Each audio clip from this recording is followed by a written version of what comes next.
अस्सलाम वालेकुम, मैं हूं अदनान आदिल और आप देख रहे हैं मेरा वीलॉग अदनान आदिल जर्नलिस्ट। अगर आपको मेरा तज्ज़िया और तबसरा पसंद आए तो मेरे वीलॉग को सब्सक्राइब ज़रूर कीजिएगा। अब हम कुछ बात कर रहे हैं मईशत के हवाले से और सियासत से, दोनों आपस में मिले हुए हैं, क्योंकि अभी चंद रोज़ पहले हुआ ये कि ख़बर आई कि हुकूमत पाकिस्तान यानी वफाकी हुकूमत इस्लामाबाद का जो बहुत बड़ा पार्क है F9 का, सैकड़ों एकड़ पे फैला हुआ, उसको गिरवी रख रही है और एक सड़क को और एक एयरपोर्ट को और कर्ज़ा हासिल करेगी सुकूक बॉन्ड जारी करके। ये सुकूक बॉन्ड जो होते हैं, एक तरह से ये कहा जाता है कि ये इस्लामी बॉन्ड हैं, इस्लामी तरीका है कर्ज़ लेने का। आम कर्ज़ अगर फ़र्ज़ करें कि 6% सूद पे मिलता है तो सुकूक बॉन्ड के ज़रिए वो 5% पे मिल जाता है। लेकिन उस पर अपोजिशन ने बहुत शोर मचाया, तो जब वफाकी काबीना में ये तजवीज़ आई तो वज़ीर आज़म ने उसको मुस्तरद कर दिया और कहा कि पार्क जो है इसको आप गिरवी मत रखें, बल्कि उसकी जगह इस्लामाबाद क्लब को गिरवी रख लें। गिरवी रखने का मकसद ये होता है कि जो कर्ज़ दे रहा होता है वो सोचता है कि मेरा कर्ज़ा महफूज है, कि इसके इवज़ एक प्रॉपर्टी प्लेज हुई है ज़मानत के तौर पे, तो अगर मेरा कर्ज़ा वापस नहीं हुआ तो ये प्रॉपर्टी बेचकर मेरा कर्ज़ वापस हो जाएगा, तो उसको पक्की गारंटी मिल जाती है। ये पहली बार नहीं हो रहा। आसिफ अली ज़रदारी ने भी एयरपोर्ट्स गिरवी रखे थे और कर्ज़ लिया था, और नवाज़ शरीफ साहब ने मोटरवेज़ गिरवी रखी थी, लाहौर, इस्लामाबाद और पिंडी, भटियां, फैसलाबाद की मोटरवेज़ गिरवी रखी, एयरपोर्ट्स गिरवी रखे, रेडियो पाकिस्तान की इमारत गिरवी रखी और कर्ज़ लिए। तो ये सिलसिला पुराना चल रहा है। उसकी वजह यह है कि पाकिस्तान की जो हुकूमत है उसके अखराजात जो हैं वो आमदन से बहुत ज़्यादा हैं। तो एक तरीका तो ये हो सकता है कि हुकूमत जो है टैक्स लगाए। अब बड़े ज़मींदार टैक्स नहीं देते, ताजिर 40-50 लाख ऐसे हैं जो बिल्कुल टैक्स नहीं देते, और जो देते हैं वो बहुत ही कम देते हैं, जितना देना चाहिए उतना नहीं देते।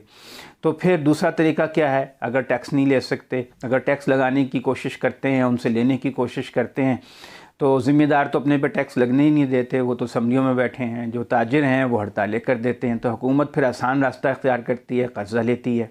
अखराजात कम नहीं कर सकती क्योंकि लाखों मुलाजमीन को निकालना पड़ेगा। 35 लाख सरकारी मुलाजमीन हैं वफाकी और सूबाई हुकूमतों के, वो उनको बिल्कुल वक्त के ऊपर हर महीने तनख्वाह दी जाती है। 25 लाख पेंशनर्स हैं, तो 60 लाख लोग तकरीबन ऐसे हैं जिनको बिल्कुल वक्त के ऊपर हुकूमत पाकिस्तान तनख्वाह देती है। यानी 60 लाख ख़ानदान हुकूमत पाकिस्तान पाल रही है।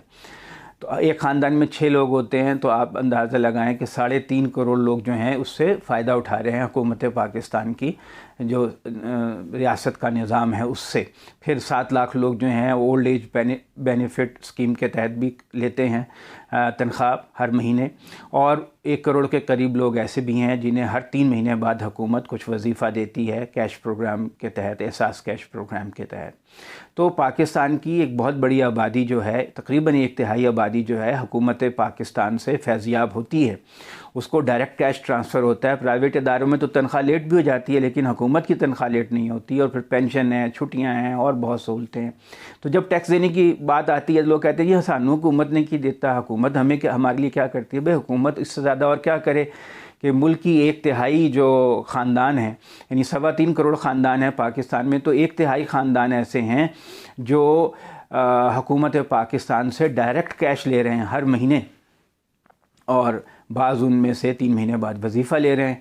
तो ये एक बहुत बड़ी बात है। बहुत लोग कहते हैं कि हुकूमत का साइज़ इतना बड़ा नहीं होना चाहिए, आधा होना चाहिए। अगर हुकूमत इदारे बंद करेगी, बेरोज़गारी फैलेगी, फिर लोग परेशान होंगे।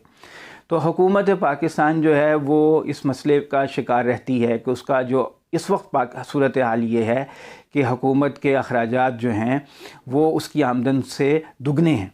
यानी तकरीबन 3,400 अरब रुपए का इस माली साल में खसारा वफाकी हुकूमत को हो रहा है। अब वो कहाँ से पूरा किया जाए? जब बिजली की कीमत बढ़ाते हैं या उस पर टैक्स लगाते हैं तब भी शोर मचता है, पेट्रोल पर टैक्स होता है तो उस पर भी शोर मचता है।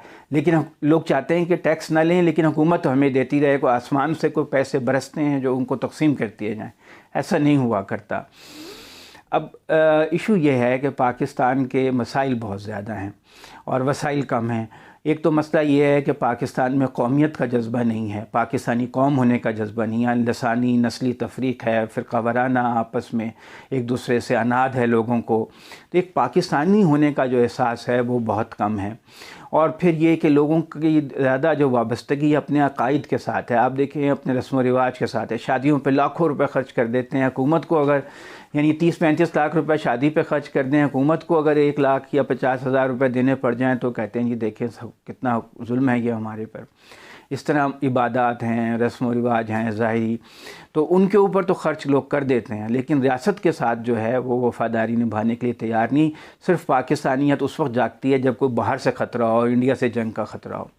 تو اب ہر حکومت یہی کرتی آئی ہے کہ قرضے لے کر ملک کا نظام چلاتی رہی ہے. عمران خان بھی یہی کر رہے ہیں، حالانکہ ان سے توقع تھی کہ یہ ایک تبدیلی کی قیادت آ رہی ہے، غیر روایتی سیاستدان ہیں، یہ کوئی نیا کام کریں گے اور اس کام کو بدلیں گے. مگر ان کے ساتھ ایک پرابلم یہ ہوئی کہ ایک تو پہلے سال تو وہ جو زر مبادلہ کا بحران تھا اس پہ قابو پانے میں لگے رہے، پھر دوسرے سال کورونا آ گیا. لیکن ابھی تک وہ ٹیکس کے نظام میں کوئی بہتری لانے میں کامیاب نہیں ہو سکے. FBR جو ہے، جو کہ ٹیکس جمع کرنے کا ادارہ ہے، اس کے افسر شاہی ہے، اس کے مفادات ہیں.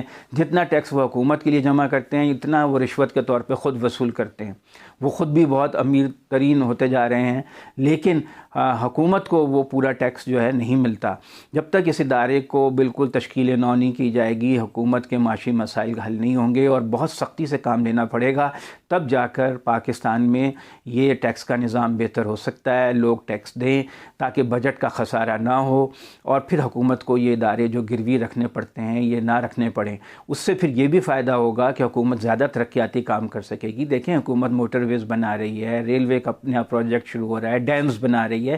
آپ یہ کہہ سکتے ہیں کہ پاکستان کی حکومت سے بہت سی شکایتیں ہیں، لیکن ایسا بھی نہیں ہے کہ حکومت کچھ نہیں کر رہی ہے. حکومت بہت کچھ کر بھی رہی ہے، صحت کارڈ بانٹ رہی ہے.